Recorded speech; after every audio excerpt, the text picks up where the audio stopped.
Hello, my name is Jamie, and today I am doing a book review on Blood and Guts by Allison. This is, as you can see, a rather old book. The illustrations within look very much like this, except they're not colored. They're all black and white. But when was this even published? I'm curious now that I've started this book review. 1976. So I went through this book as well as this book, which I'm going to do a review on next. With my kids for science, we're going over the human body. And these two books, we kind of went through at the same time. Our main text was from this one, but this was supplementary material. It talked about some of the same things that the human body, that's what the other book is called, talked about, but it also had some other things. It filled in the gaps. It also had a lot of experiments, which were really cool. We actually didn't do a lot of the experiments because I'm not big on experiments, I guess. I think I should do more of that. That's just not my forte as far as teaching goes, but this book did have a lot of experiments. The things that it covered, let me just real quick let you know. So it went over skin, bones, teeth, muscles, heart, lungs, cells, digestion, kidneys, eyes, ears, balance, brain and nervous system, and reproduction.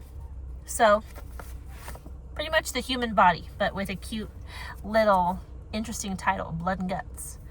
Let me see, I want to show you. So here's one of the experiments. The experiments are found in this box. It's always boxed off. It has a little title, but it takes you through the experiment step by step, and it helps to teach whatever lesson is being talked about, obviously, in the chapter. It gives more of a visual for the kids on how things work in your body. So they're pretty neat. I do like that they have experiments in here, even though we didn't use a lot of them. They also have random facts. So down here, this is boxed off. The main text is always like this, if you can see. They're in columns. But then whenever there's a box, it's either fun facts or experiments, stuff like that. So pretty neat. This wasn't my favorite compared to this one. Definitely will be doing this book again. I probably won't be doing this book again.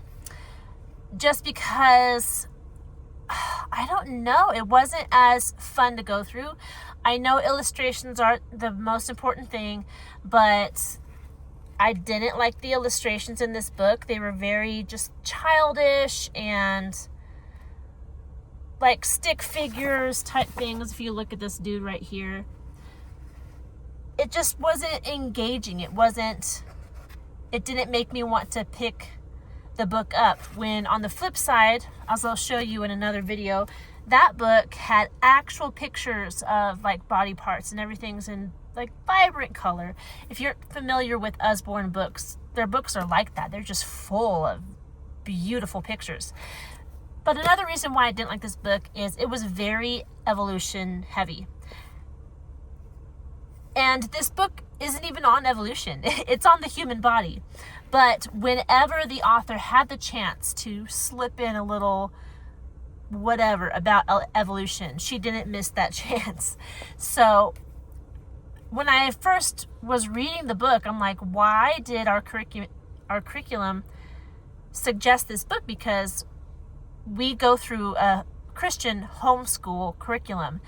But I'm pretty sure it's because of all the experiments. This book is just full of experiments. And it is good in that sense as a supplement to the main text, again, which is this book.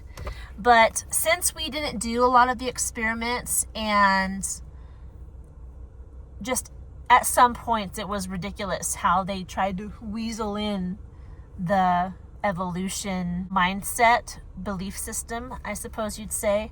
I wouldn't read this book again. We went through the whole thing. I read every part of it, and it did have some interesting facts, but it was just not very enjoyable for me as a teacher to teach it to my kids, and it was a bit annoying, all the little things they said about evolution. And some of it was funny because it was contradictory. Like they would in one sentence talk about evolution, and then the next be like this wonderful creation of, well, if it's who created it? If it's creation, who created it? And some of the stuff that they would say, it's a marvel of evolution, and I'm sitting here going, it is a marvel, because if that just out of nothing, that is pretty fantastic. Oh, but anyway, that's a whole other conversation. But a big reason why we will not be going through this book again. So if when my younger kids come up, and we might go through these same science books, won't be doing this one again, but we'll be doing this one. So stay tuned for that review if you're curious for a deeper look into that book. Did I already tell you when this thing was published? I think I did. It has 127 pages. It is illustrated. I showed you some of them. Again, 1976 publication. So there you go. Blood and Guts by Linda Allison.